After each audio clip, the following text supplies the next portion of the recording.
Welcome to So You Want to Be a Real Estate Agent. Are you evaluating your career in real estate? Feel like you're ready for a fresh start? Or ready to take your career to the next level? This is your podcast. Welcome back to So You Want to Be a Real Estate Agent. So we are back with Tina. I'm going to scoot over a little closer to you, Tina. And so this is going to be an interesting kind of organic conversation because Tina and I have been like two ships passing in the night for the past week or so, and I don't really even know all of your updates. So you're going to get to find out along with me what's been going on with Tina. What I do know is it has been a little bit of a bumpy ride, right? Yes. So it was, this kind of like gangbusters trajectory, really fast, and then things started to get a little bit complex, I'll put it that way. And I don't know all of the in and outs, and we're not going to share all of this stuff, but I do want to sort of give the audience a little bit of a peek at maybe what might be some vulnerability, because we want you, as you're hearing this, to also think about what is it that might come up for you in business. And I think in general, this market, we are in July of 2025 right now. We came from this very fast-paced, relatively easy market. Easy in terms of people were buying things without having inspections, and there were no contingencies, and everything was flying off the shelves, to the market really shifting. Where we sit now, the market is taking a lot longer for most things to sell. We have buyers who are coming in with lots of contingencies, inspections, lots of demands, looking at things multiple times, taking a really long time to make decisions, exhibiting very conservative behavior, and wanting a lot more than they've had for the past few years for what they get out of the deal, not just the seller. It's kind of flipped now a little bit. The seller's having to consider more contingencies and maybe even taking less than they expected for their house. So we're in and everything feels like it's complex, right? Like nothing is straightforward. Every transaction has a wrinkle or multiple wrinkles. So we're in this place where people for whom it was, if you've been in this market, and if you're hearing this close to when we're recording, and if you've only been in this business for a couple of years or less, this is a big change for you. And you're probably going to start building some muscle that you haven't had before because you just didn't need to build it.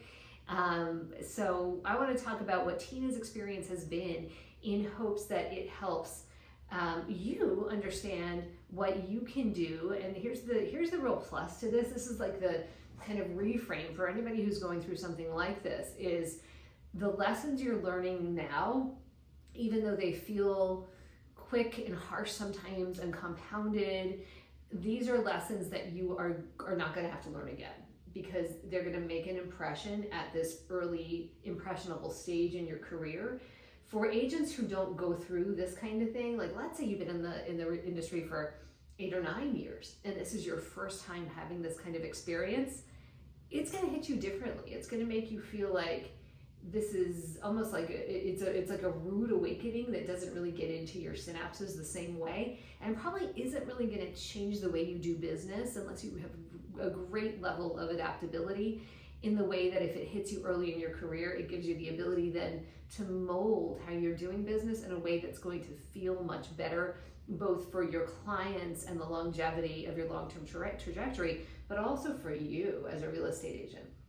So that's a lot of broad strokes. So Tina, give us a little bit. So 2 weeks ago, I think, is when we maybe recorded last, something like that, probably maybe even a little before. And you were still on a really everything was popping, and you were getting lots of transactions. And I think you had come from a little bit of a dip to all of a sudden everything turned around, and it was really looking great. And you had a lot of things in the pipeline. And so tell us, what's kind of happened since then. Sure.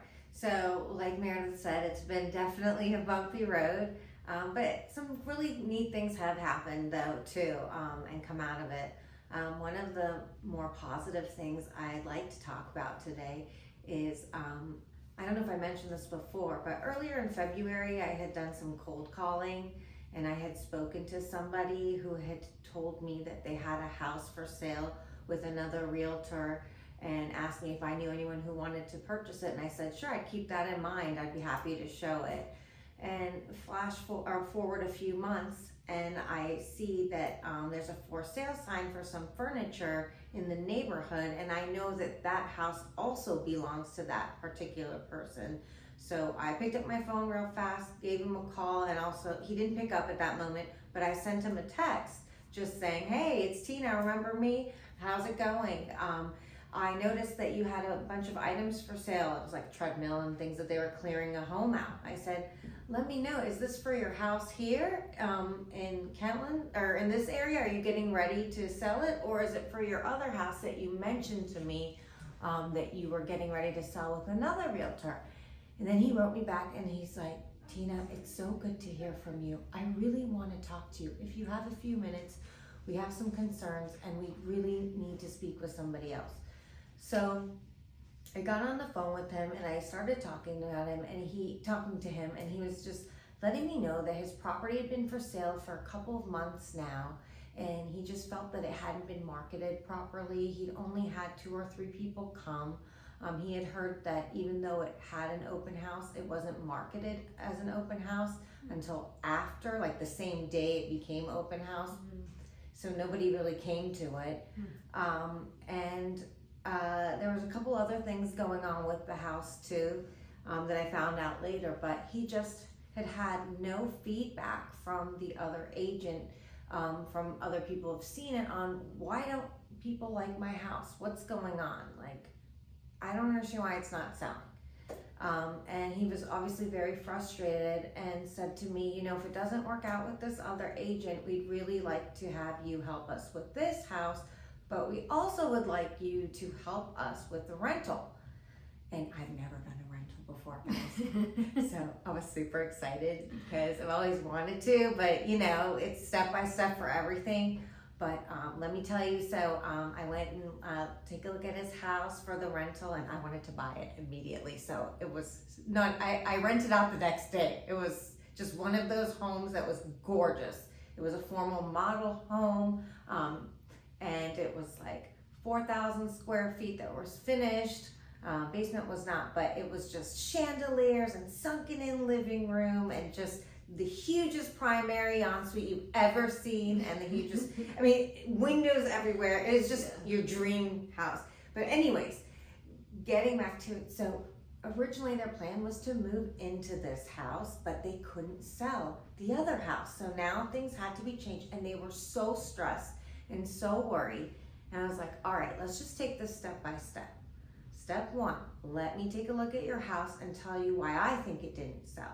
So I went through the house and I noticed a lot of decor and design and ornate things around the home and color everywhere, and decided, you know, personalization. Yes, exactly, to neutralize everything, the color palette, update the bathrooms, you know, just little things, mirrors and, you know, fixtures and whatnot. And I also decided this is a great case for staging. The home had furniture that she had purchased from 30 years ago. So, you know, and she wanted to get rid of most of it. So I told her, I think that's a great idea because, you know what, I'll stage it for you. Because that's a service we provide. Many people don't do that, but we do. And it's huge because it really can help elevate, and not can, it does. It does help sell your home faster. So that was one thing. So while I was giving the, you know, information on that and telling her what to do and making the list and giving her some people to look into hiring to do some work, I said, why don't we now focus on getting this rented out? Okay. So then we just finished that this past weekend. We got it rented out after 1 day on the market. I showed it to one person, and one other person came that same day, and it was gone, done. So just finished all of that, and now we're gonna list her current house next month as we're getting it ready. And we're also starting to look for another home for her to live in, and then which might eventually become an investment if she decides to move back in. So the reason why I want to tell the story is, one, because I told you I'd never done a rental before, and I was super excited and I really enjoyed it. And it was just, I like learning new things, and it was a new experience for me. And the other is, this all came from a cold call and following up. 3 things. Yes. Great advice is, one is be open to the rentals. I can't tell you how many people I hear go, oh, I don't work with rentals. And I understand some brokerages don't allow you to work with rentals for various reasons. And a lot of agents just kind of poo-poo rentals as like, that's beneath me or something like that. But what did you just realize? Like you got a listing from it, you are getting a buyer transaction from it. And that's the thing I find with rentals is they are a stepping stone to something greater. If you just focus big picture for a second and like stand back from the immediate transaction, you see what these things could be through exceptional client service. So that's where it all really comes back to is one, you being creative, thinking and staying in touch, and yes, not being afraid to make cold calls, but also helping the person feel like you understand their needs, because that's where that really came from, was they saw you as a path to the things that they really wanted and also felt in alignment with you. And one other thing I want to point out quickly is what you said about when you toured their house, because I think another thing a lot of agents don't learn until really long in their career, if they ever learn it, is how to be diplomatically direct with people about what they need to do to serve their own best interests. And this will kind of segue into another story in a second, but you know, the condition of somebody's home is one of those things that is so hard for a lot of agents to talk about. And I've told the story on the podcast before. At the very beginning of my career, I was scared to death to tell people anything that I could see it blatantly what a buyer would react poorly to, but I didn't want to say it. I didn't want to hurt their feelings. I wanted to people please. I'm like, what if they don't like me if I say this and then they don't hire me to list their house? But what they don't like is when you don't say it and then every buyer says it and they go, Meredith, why didn't you tell us? We should have taken down the crazy medallions all over the ceiling or whatever it is that needs to be removed. They're counting on you to use your expertise and professional advice and to vocalize when something needs to be changed, and then you help them change it. But I have found that people are universally non-offended when we frame it in a way of, because of the fact that you told me you want to get top dollar for this, or because of the fact that this is a market where buyers get a lot to choose from these days and they find reasons not to make an offer. We need to remove every obstacle to a buyer potentially making an offer on your house. I'm going to tell you, here are the things, or you can say, do I have permission to give you my completely unvarnished objective opinion about what I think a buyer would want to change if they purchase this property? So when you couch it that way, people appreciate it, right? They're not going to be offended. Yeah, definitely. And I mean, you have to also like come with the understanding of, some people have lived in their home for 20, 25 years. They haven't seen anything other than that. Such a good point. Right? Yes. So they only know the powder room as the way they got it. So they're not going to open houses or, you know, brand new developments to see what's the latest and greatest and what other people are looking for. Yeah. Such a good point. And here's something, you just reminded me of something that I used to do all the time when houses were sitting longer, but we've had very little opportunity to do it in the recent market, which is like, let's say I go to your house and I'm going to list your house. And let's say you're those people with the, you haven't redecorated in 30 years. And you might think it is like the most beautiful house ever, like the umpteenth power of decorating. And it probably was 30 years ago, right? So you want to appreciate that because they appreciate it. But by the same token, helping them understand the difference between what's selling and what isn't. So one of the things I used to do, and I advocate highly for this, is taking people touring houses that are comparable to theirs. So either active properties that are competition for theirs. So if you either have a seller who is resistant to pricing appropriately for condition, or a seller who's resistant to improving condition because they want a certain price, for you to tour them around, and it is amazing, like you said, because they just don't know the difference. They're not up in people's primary bathrooms, you know, they don't see that stuff. For you to be able to tour them through and they go, oh, okay, our kitchen does not like this. Okay, now I get it. Our bathroom does not look like this. And then you go, right, so this is what's making buyers act, right? And to be able to bring up virtual tours, that's the other tool we have so easily at our disposal right now. I just did this with somebody the other day. I said, they were like, well, I don't understand. Why did this one go in 5 days? And you know, why do some go and some don't? I said, well, let me show you. So I pulled up the pictures and they're like, oh, now I see the way that it's decorated, the renovations, the roof is new, the HVAC is new, the water heater is new, they have hardwoods all throughout. Whatever the things are that are different, they can see it when you put it in front of them, but you trying to describe it or persuade is different than giving them data or the experience. Did you know that 63% of sellers and buyers choose their agent based on local proximity? That's why farming or geofarming is such a proven method for long-term success in real estate. If you've been considering becoming a farmer or a geofarmer in your market, but not sure how to get started, check out Farming for Real Estate Agents. This blueprint will walk you through exactly how to choose a geofarm area, how to figure out by running some calculations whether the farm area that you're selecting can support your goals, and will help you track your return on investment. You'll also hear from locally famous farmers who have already dominated their market shares, so you can R&D their secrets and dominate the area that you choose to geofarm. Right, exactly. I think all of that makes sense. And then all of this is going to tie into when I write the description about the property. Because another thing I noticed, and I like to do my homework, is to see what, the other realtors write or that particular one wrote about the home. And I read it, I'm like, is this exciting? Does this catch my eye? Does this give me the information I need to know? Do I want to go see this house? And if it doesn't, which to be honest, it didn't. I didn't like the way it was written. I don't like using the words, this is a lovely home. Starting out that way to me is like, whoa. Vanilla, yeah. Love, so I just started right away, and I just started writing it up. And even though it's not finished because we're not done, I'm actually taking a little bit more time because I'm helping her pick the items for her, and I'm sending them to her for the powder room, for the lighting and stuff, because she really felt that was not her thing.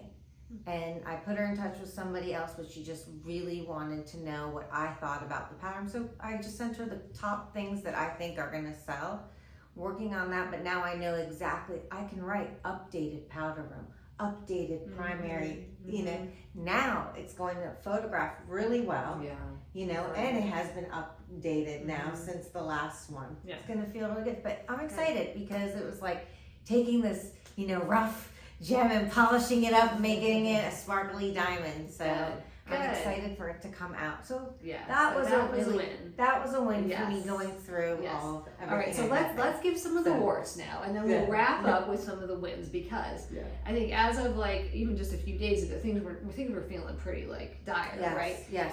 So give the audience a broad strokes summary of what happened. Yes. And without sharing specifics, of course, about sellers or properties or anything like that, or buyers, but just sort of give them an idea of where you were. A lot going on, a lot at the same time. I was managing a few transactions. One was an amazing single family home that I fell in love with, and I called my client, who doesn't even live here, lives in another state, and her husband was coming in for an appointment for something else. He and I looked at it. He loved the home. We went, put an offer in, and this is an off-market listing. It's not even live yet. Unfortunately, the home inspection report came, and we got it, and we went back to try and negotiate with the owner, and they didn't want to negotiate with us, and unfortunately the numbers just didn't make sense. So that was a deal that I lost, and I'm still working with that client, but they've paused everything until fall because they're going to enjoy their summer where they are. Then I had another client I've been working with for a month and looking at different homes. One particular home we looked at 5 or 6 times because she wanted to make sure everybody in the family got to see it too. So this was a lot of time and a lot of last minute, but I really tried my best to put boundaries with this because I didn't want to exhaust myself, and I also didn't want to keep asking the other person, the other realtor that I was working with, if I could keep going to see the home, because it's just you should be able to decide between the first or maybe the second time. If you should know, and maybe that's a sign. If you need to go see a house 5 or 6 times, maybe I should have known, and maybe I thought I did, and I said maybe this isn't the house for you, because I would know, and most people know. So, but it was going back and forth this transaction for a while, and then the client decided that it wasn't for the home for them, and then they changed their mind and they decided it was the home for them again, and then when the last day was up for a contingency, they decided it was not the home again. And then the morning after, they decided it was. But I didn't. At that point, what? Yeah, at that point, what I needed from them, I was unable to get to be able to give to the seller. Well, and the sellers wanted nothing to do with them. And then the seller said, yeah, washing my hands of clean. course, yeah. Because they had been through it with these guys, and I think Right. you know, they probably saw it some. And interestingly, the point that you make about you should be able to decide and all of that, most buyers can make a much quicker decision than that. But there are some, and you'll find this, especially very analytical sellers or buyers rather, or buyers who, it sounds like in this case was the case, they have a lot of outside influences that they're listening to, and they want to make sure they're kind of like making everything feel good and everybody feel happy. Yes, they get pulled in exactly. a lot of different directions. Right. So part of it, like, there's stuff going on behind the scenes that we don't always know, but your instincts do tell you that. So for you to be able to now look at, and this is why I say the lessons you're learning are so good, for you the next time you have something like this, you'll go, wait a minute, this has echoes of a red flag from before, and I'm not sure that I want to spend my time, or I'm going to really pre-evaluate ahead of time to make sure that what we're going into is really truly what they want. So you're not having to repeat the same kind of torturous exercise again.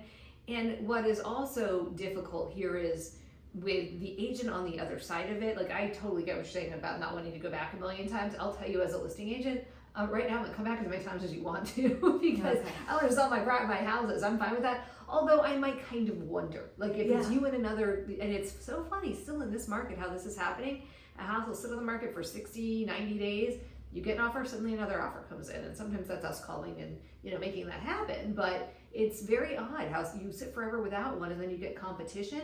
If it is the people who've come through 50 times and they still seem uncertain, and the people who came in twice and they're like, "Yep, this is our house," the sellers are probably going to be more likely to go with the ones that felt more compelled to do something about the house. So there is that. And then there's the other thing to think about, which is more difficult to control. So I always say we can't control what other people can do, but we can control what we do, which is the agents on the other side. And this is where I'm going to give everybody listening kind of a little bit of a piece of advice, maybe a warning, which is when you have impulsive buyers who are waffling and who are making knee-jerk decisions or who feel iffy. There are lots of agents who in the old market where this impulsivity was happening and people were canceling really kind of got blacklisted, as much as that's it's not supposed to happen, but agents who just won't work with those agents anymore, and we don't ever want you to get into that position where you're known as the agent who cancels your contracts. And the thing is, although it should always be up to the seller, as the listing agent's going to say to the seller, again, all things being equal and having more than one offer coming in, look, this agent's kind of known for putting an offer in and then pulling it at the last minute or getting under contract and then canceling it. You don't ever want to become that agent. And that goes all the way back to figuring out who you want to work with, who's your avatar client, being selective about it, and then really educating them in a way that helps them understand when a house goes under contract and you cancel the contract, the harm done to the seller is enormous, whether it's the day of or the day after. Thankfully, with the ones that weren't on the market yet, the harm is less because nobody really knew. Yeah. But it feels like a failure, and people kind of publicly know it when that happens. So it's embarrassing. It can also sort of stigmatize the property, and there's a lot of time, effort, heartache, all the emotion that goes into it on the part certainly of the client and often on the agent as well. So thinking really hard about the people that you work with and making sure that what they're doing is their decision, because we never want to be in a situation where we're trying to persuade somebody to do something. We always want to help them understand it's their best interest and what their best interest is. People who come to us for help, even though we're putting the marketing out there and we're in front of them, those are going to be much more committed than people that we're chasing. So for those of you out there who are chasing, trying to push, trying to fit a square peg into a round hole, trying to tell people you should do this because, I get it, it's because it is that kind of market right now, but make sure the people you're working with are really acting of their own volition and we're just a conduit for making what they want happen. I think one of the things I took away from this was I clearly felt that this house in particular, first of all, is an amazing property, but from their first meeting, I felt that she thought it was not the right fit. It didn't check the boxes for her that were important. There was a few things that she had told me that were, and I brought that up to her.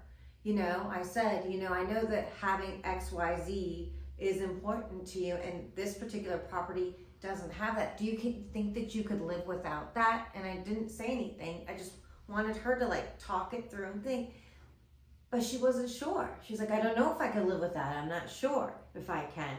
So I was trying to help like paint a picture for her of her it working or not. You know, there's a lot of other things going on in that particular scenario and situation, so it wasn't everything to do with just the house. I think that there's a lot of emotion. So I will say, again, this client in particular had lived in their house for 25 years. So then there's a lot of emotion when they start realizing they're going to part with this house that they raised their children with, and they haven't dealt with that yet. And then they're thinking, okay, I'm going to buy this house, but what about all my memories, and my furniture won't fit into this house? And then you kind of start talking to them, well, maybe all of your furniture won't fit, but pieces can, but you'll also get new pieces and you mix and match, you know? And so there's a lot going on, right? It's not just purchasing the home. A lot of times we don't know the full story of something. But what I guess I've learned, and I'm learning more and more, is to have that, you know, really frank conversation with, and I'll be even more frank, reminding them, hey, you said, you know, having an extra spare bedroom to have guests with a full bathroom was important to you. So unless we can add that, and that's in your budget to be able to renovate, I think we should start looking at, you know, other properties. You know, and sometimes they don't tell you what they want until after they see something. Then they're like, oh yeah, I do need this and that. But you know, I'm feeling like, okay, we need to sit down and review rather than keep going back and visiting and visiting and visiting something that's not there. It's like she said, square peg, round hole, you know, it's just, it's not happening. Yeah. And I think I love what you said about having the frank conversations, because I think that's something we have to learn to do. And sometimes people are kind of like afraid to do it, or they feel like they're being too intrusive or something like that. But this is a personal kind of a transaction. And also now helping people understand there are people on the other side of this. So not just to say like, you know, I want to make 100% sure that you're sure about this. And if it doesn't feel right, then we shouldn't proceed with this. But also to be able to say, because here's the thing, once you're under contract, there are people that will be harmed if you pull out of this contract. And we need to think about that. It's not just like, oh, years ago I took this negotiating course, and this negotiator, which I still think this is terrible advice, used to say to people, this is what he would teach, and he taught good things too, but this part of it I really didn't agree with. He would teach that you could tell somebody, you know what, Tina, if you want to think about it, I can tell you how we can put this property on hold for you. And you're like, what, you can put it on hold?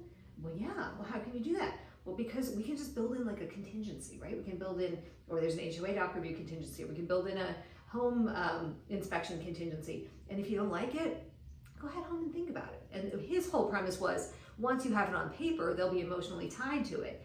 I thought it was really very manipulative, and I thought I really disagreed with it. And then I thought, how many times has he done this? And then he's pulled the contract, and the poor sellers on the other end are like, they paused their lives for this, or they relied on the contract to go make a purchase or something else. So for us to be able to couch it to the people that we're talking about, and I gotta tell you, if you have people who are like, we don't really care, please don't work with those people. Work with human beings who are kind and generous and thoughtful and compassionate human beings. So yes, I agree with you. Like the frank conversations, so important to have, and like digging down and being able to say, well, what if, you know, you go a week and you go, you know, I actually changed my mind, I don't love this. For them to look at you in the eye and say, I'm not going to, don't worry. That's different. They're making a commitment, and they're making it to themselves as well as you, rather than, well, we can get out of it, right? And then you go, actually, we're going to stop right there, because no, that's not the way that we operate. And you can even say to them, and I have a business too, and a reputation to uphold. So unfortunately, I can only work with people who understand when they're signing a legally binding contract, they're going to adhere to the terms of what they've signed. 100%. And I actually had a similar conversation with the person. So now it's like, where do we go from here, guys? Where would you go from here? Would you still want to work with this client? Would you still want to help find them a house? Or would you say, I think it's better that, maybe we part ways and maybe we're just not a good fit? Or, would you have a frank conversation afterward? I'd love to know what you guys would do and what you would do, Put it in the comments. Put it in the comments, yeah. And here's what I will tell you that I would do to have if you want my personal perspective on it, is I would have another very transparent conversation with them, and I would try to peel away the layers of what's going on behind the scenes, and then I would say to them, here's the thing, part of my job is to keep the emotion out of this. Part of why you hire a professional is, it's like you go to what if you go to a surgeon and you're crying and the surgeon starts crying too, and then the surgeon in the middle of the operation is like, I don't know, they may die while I'm doing this. No, you need to have a surgeon who is like, I've got the skills to bring this person through this surgery, make sure that they recover well on the other side, and that this issue that they're dealing with is completely eliminated from their lives and their health improves, right? That's who you need to be, is that steady hand. So I think what can happen sometimes is we do get, of course, emotionally involved with the client, and there's a lot on the line, but we're not doing surgery. We're not brain surgeons. This is not a life or death situation.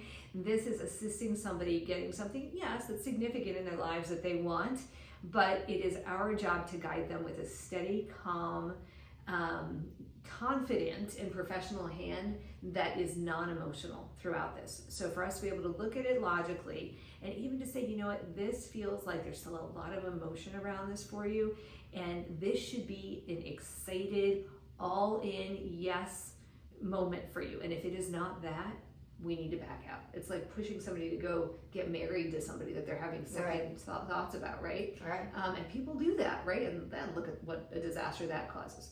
So that's my suggestion, is have another come to Jesus, sit down conversation with them, looking them in the eye, person to person, and saying, is this really what you want? Because if it isn't, I want what is best for you, and I'm feeling like maybe this isn't the thing.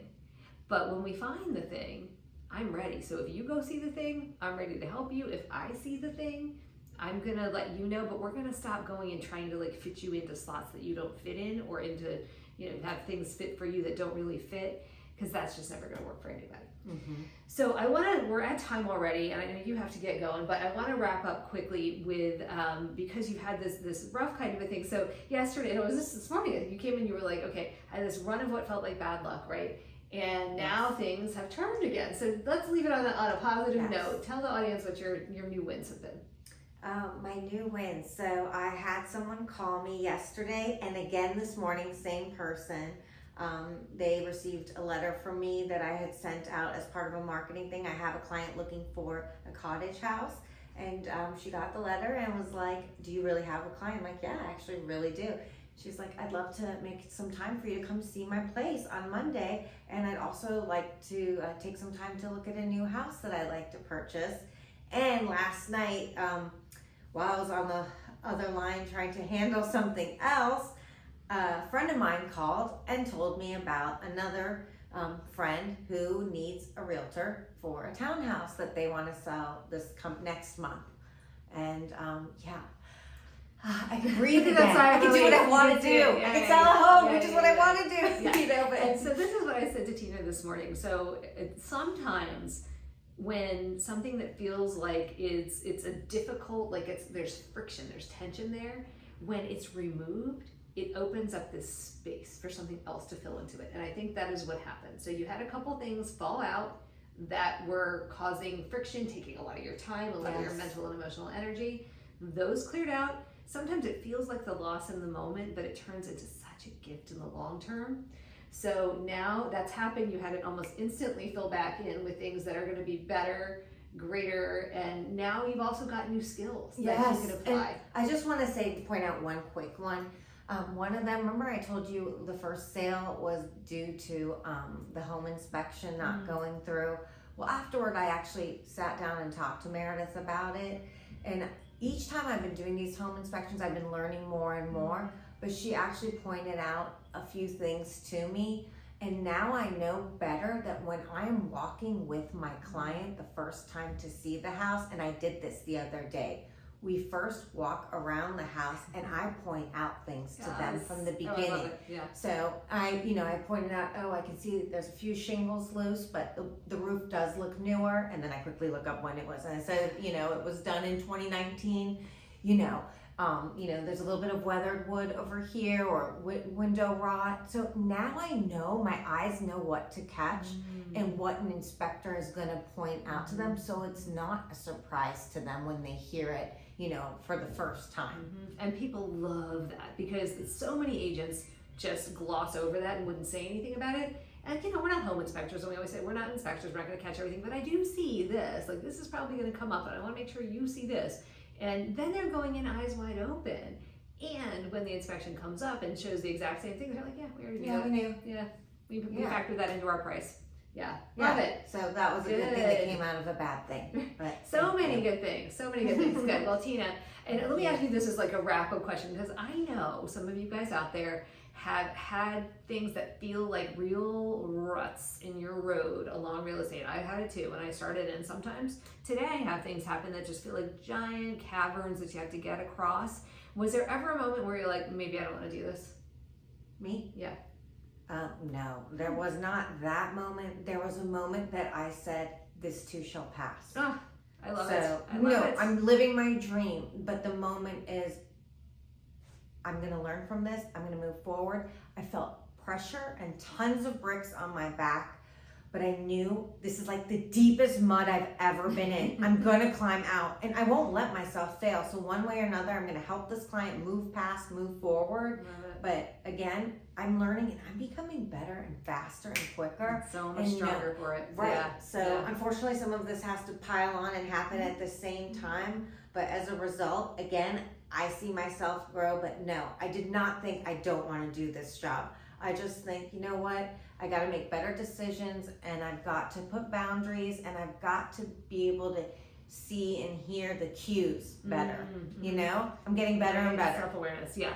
And for those of you, because I know you're remarkably resilient, and I wanted to ask that question because I know sometimes those you guys out there listening might have that moment. So for the person listening that has that moment, if you can take that thought of maybe this isn't for me, maybe I don't want to do this, and supplant it with instead, this too shall pass. Listen to Tina's words, listen to this piece of the podcast, even just that portion over and over again. Have that be what's playing in your head, and know that every bump makes you stronger, and you will be built to succeed. Yeah, Tina, definitely. thank you. Yeah, thank you so much for sharing your story. Thank you for listening. Give us that feedback about what you would do with the clients that Tina was asking about. And please leave us a review or rating on the platform on which you are listening. We are so grateful that you have joined us. This has been So You Want to Be a Real Estate Agent. We'll see you next time. Thanks. Bye.